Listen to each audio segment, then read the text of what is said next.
Hello student, SPC government college के YouTube channel में आपका स्वागत है। आज का जो अपना टॉपिक है बीए पार्ट सेकंड का पेपर सेकंड सामाजिक समस्या से संबंधित है।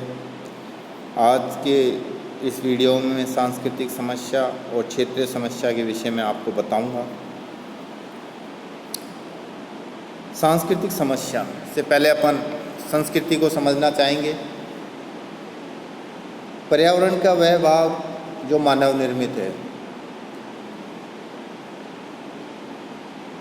जो मानव ने बनाया है। हेरेस्कोविट्स संस्कृति को इस प्रकार से डिफाइन करते हैं वो, या साधारण भाषा में अपन समझना चाहे तो इस पर्यावरण का जो मानव निर्मित भाग है उसको हम दो भागों में बांट सकते हैं, अभौतिक संस्कृति और भौतिक संस्कृति।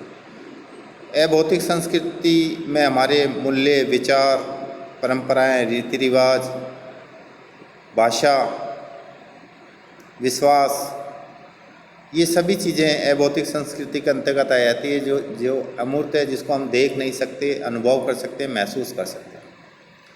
भौतिक संस्कृति के अंतर्गत मानव निर्मित वह चीज़ें, जैसे उदाहरण के रूप में लें तो बुक होगी, पेन हो गया, पेंसिल हो गया, पंखा हो गया, ट्रेन होगी, एरोप्लेन हो गया, जो भी मानव ने बनाया भौतिक चीज़ें, जितनी नज़र अपनी दूर तक जाती है, जो मानव निर्मित जो भी चीज़ें वो सब भौतिक संस्कृति के अंतर्गत आती है। अब भौतिक संस्कृति के कारण तो इतनी समस्या उत्पन्न नहीं होती है, लेकिन अभौतिक संस्कृति जो हमारा भाषा है, रहन सहन है, खान पान है, वेशभूषा है, कला, संगीत, नृत्य, लोकगीत, विवाह प्रणाली, जीवन संस्कार,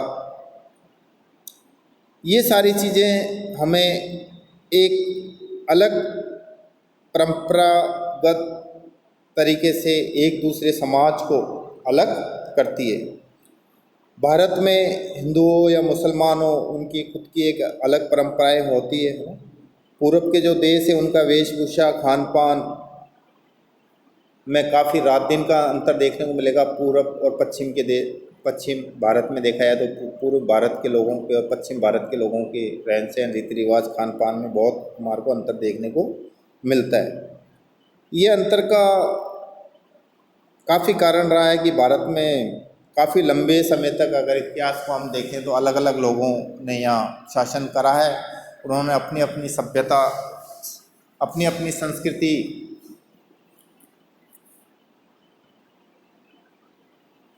उन लोगों की संस्कृति को यहाँ के लोगों ने अनुसरण करा और ग्रहण करा। उसके कारण भारत में सांस्कृतिक विविधता देखने को मिलती है।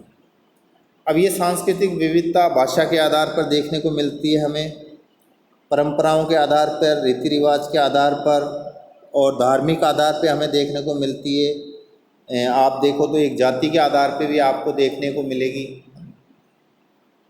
और वैचारिक आधार पर भी देखने को मिलती है। ये सांस्कृतिक विविधता एक तरह से देखिए तो भारत में एक विविधता में एकता का विचार भी यहाँ होता है, लेकिन ये सांस्कृतिक विविधता जैसे भाषा के आधार पर, तो आपने देखा होगा भाषा के आधार पर काफ़ी बार भारत में अलग अलग प्रांतों ने विरोध कराया, जिससे क्षेत्रीय भावना को एक प्रबल बल मिला है। धार्मिक आधार पे भी काफ़ी राज्यों में समय समय पर सांप्रदायिक दंगे हुए हैं। लोगों ने अलग अलग रीति रिवाज, जैसे कि आप चल जाओ असम की तरफ चल जाओ, बंगाल की तरफ चल जाओ, इधर महाराष्ट्र में चल जाओ, तो वहाँ के जो लोग हैं, स्थानीय लोग हैं, उन्होंने हरदम बिहारियों, राजस्थानी जो दूसरे क्षेत्र के लोग हैं उनका हरदम विरोध करा है। ऐसी भाषा के आधार पे आप पश्चिमी प्रांत जो हैं उन्होंने हरदम हिंदी भाषा का विरोध करा है। तो ये सांस्कृतिक समस्या को उत्पन्न करते हैं। अपन इस दृष्टि से सांस्कृतिक समस्या को देख सकते हैं। जो संस्कृति का जो अभौतिक पक्ष है, जिसमें हमारे धर्म है, रीति रिवाज है, भाषा है, इसने हमारे देश की एकता को काफ़ी बार तोड़ने की कोशिश करी है और समय समय पर क्षेत्रवाद की समस्या को भी इसने उत्पन्न करा है। सांप्रदायिकता की भी काफ़ी घटनाएं उत्पन्न होती है और भाषा के आधार पर भी काफ़ी जनहानि देखने को मिलती है। एक तरह देखा जाए तो पूरे देश में रक्षाबंधन, दीपावली, ये सारे होली, ईद, मुहर्रम आदि त्योहारों का काफ़ी पूरे देश में फैलाव होता है और लोग इसको मनाते भी हैं। हमारे पूरे देश में जन्म, मरण, संस्कार, विधियाँ, विवाह प्रणाली हुई, जैसे शिष्टाचार हुए, आमोद प्रमोद, उत्सव, मेलों, ये सामाजिक रूढ़ियाँ और परंपराओं में पर्याप्त समानता देखने को मिलती है। लेकिन ये सांस्कृतिक समानता कभी कभार देश को विखंडित करने का भी कार्य करती है। तो इस रूप में अपन सांस्कृतिक समस्या को देख सकते हैं। आगे का जो अगला आपका टॉपिक है वो है क्षेत्रीय समस्या। क्षेत्रीय समस्या, सबसे पहले अपन इसके अर्थ को समझना चाहेंगे। क्षेत्र को हम एक प्रांतवाद, क्षेत्रीय समस्या को एक प्रांतवाद, प्रत्यकरण, अलगाववाद इत्यादि शब्दों से भी हम इसको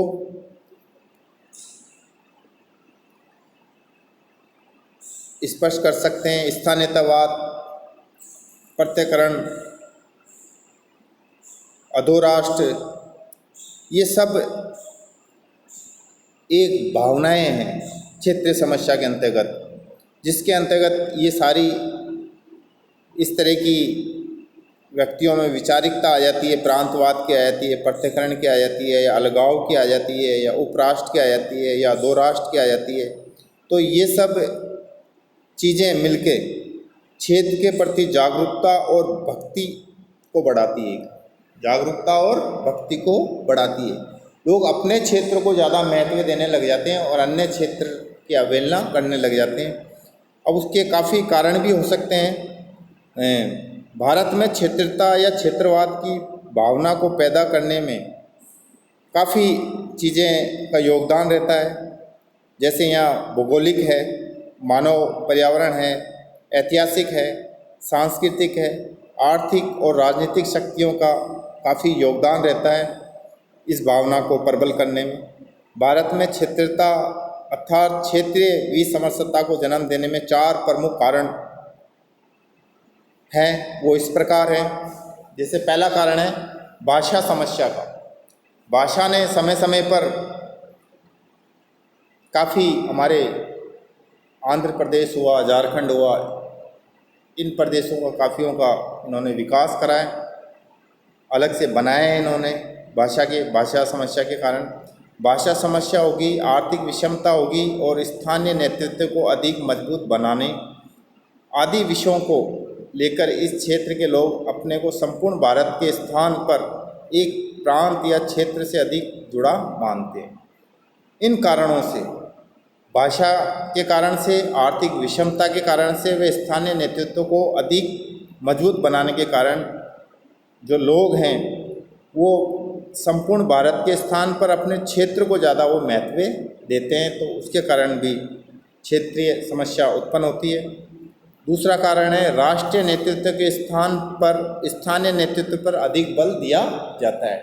मतलब राष्ट्रीय जो नेतृत्व है उसके स्थान पर स्थानीय नेतृत्व को अधिक बल दिया जाता है। तो ये भावना भी क्षेत्रीय समस्या को उत्पन्न करने में सहायक है।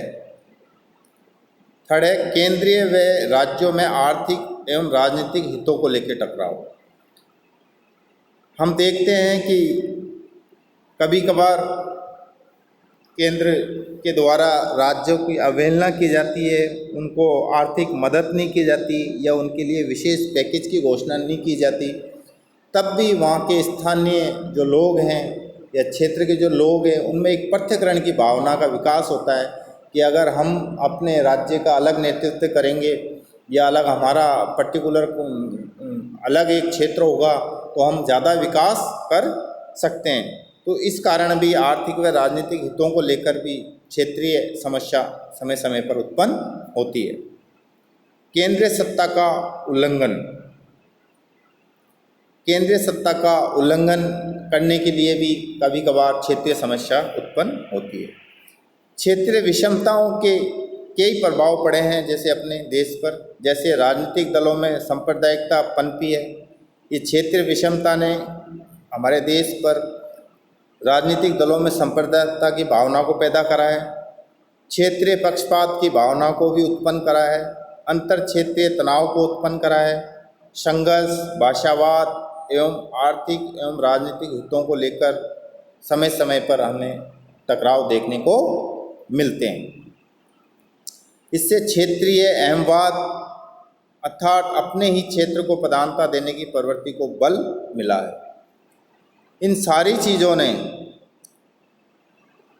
राजनीतिक दलों में सांप्रदायिकता की भावना ने, पक्षपात की भावना ने, अंतर क्षेत्रीय तनाव ने, संघर्ष ने, भाषावाद ने, आर्थिक व राजनीतिक हितों को लेकर जब केंद्र और राज्यों में टकराव होता है, इन सभी चीज़ों ने क्षेत्रीय अहमवाद अर्थात अपने क्षेत्र को प्रधानता देने की प्रवृत्ति जो है उसको लोगों में विकसित करा है और इसी कारण से क्षेत्रीय समस्या हमें देखने को मिलती है।